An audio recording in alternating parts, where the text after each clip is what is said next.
ఇప్పుడు ప్రస్తుతము పాలసీల మీద మాట్లాడుతూనేమో బాగా అందరి ఓటు బ్యాంకు రాజకీయాలు నడుస్తున్నాయి. మరి ఎవరు గెలుస్తారు అనేది, ఎవరు డబ్బులు ఎక్కువ ఖర్చు పెడతారో వాళ్ళు గెలుస్తారు. ఓట్లు డబ్బు తీసుకుని ఓట్లేస్తారు. ఆ టైం వచ్చింది కాబట్టి పాలసీల మీద మాట్లాడాలి. పాలసీల మీద మాట్లాడితే బీజేపీ వచ్చిన తర్వాత 10 సంవత్సరాలలో వాళ్ళ పరిపాలన యొక్క పాలసీలు ఏమి ఇంప్లిమెంట్ చేసింది దేశానికి కొరకు, అభివృద్ధి కొరకు, వాటి గురించి మాట్లాడాలి. కాంగ్రెస్ గవర్నమెంట్ ఉన్నప్పుడు అభివృద్ధిలో ఏం చేసింది అనేది వాళ్ళ గురించి మాట్లాడుకోవాలి. టీఆర్ఎస్ వచ్చిన తర్వాత తెలంగాణలో అభివృద్ధి కొరకు వాళ్ళు చేసిన పాలసీల గురించి మాట్లాడాలి. దీని గురించి మాట్లాడిన తర్వాత మనము ఓటు అనేది అది వ్యక్తిగత అభిప్రాయము. తర్వాత తనకు నచ్చిన పార్టీకే వాళ్ళు ఓటేస్తారు. కాబట్టి ఉన్నదానిలో ఏది బెస్ట్ అనే దాన్ని ఆలోచన చేసుకుని ఓటు వేయడం మంచిది.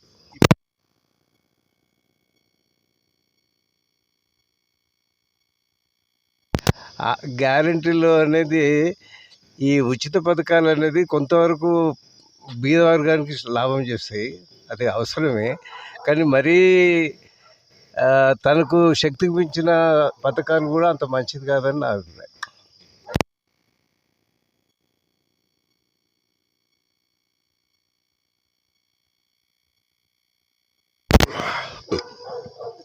E6 వీక్షకులకు శుభాకాంక్షలు.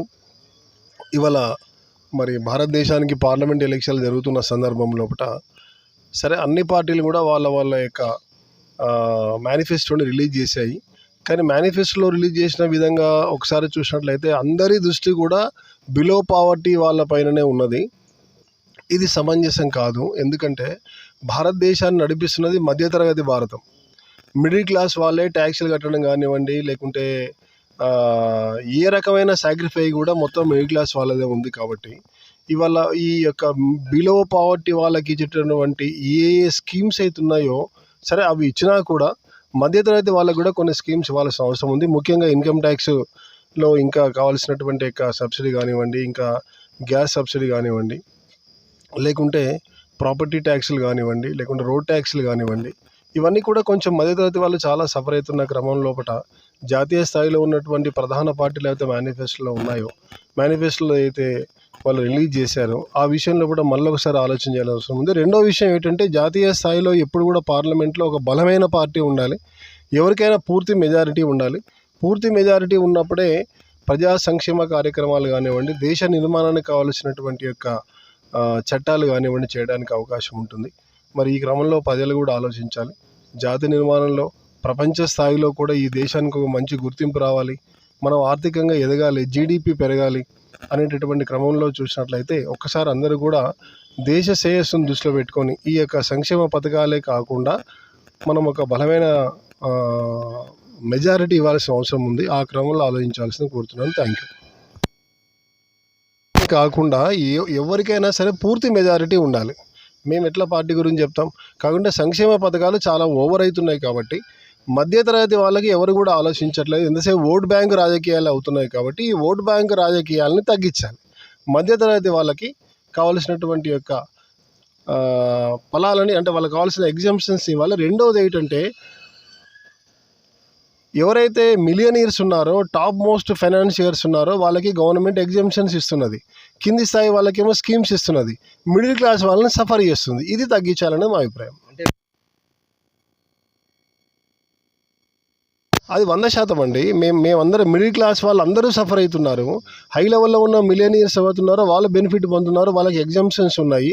కింది వాళ్ళేమో వాళ్ళకి ఓవర్గా సంక్షేమ పథకాలు ఇండియాలో నడుస్తున్నాయి. ఇది మంచిది కాదు.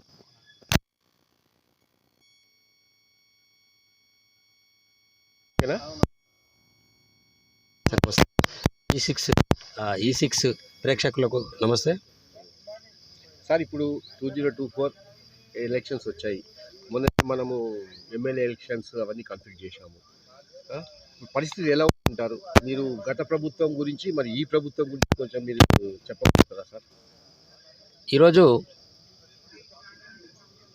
దేశవ్యాప్తంగా ఒకసారి ఆలోచన చేస్తే 10 సంవత్సరాల కేంద్ర ప్రభుత్వ ఎన్డీఏ ప్రభుత్వ హయాంలో బీద ప్రజానికం పూర్తిగా బీదవారుగా మారిపోవడం జరిగింది.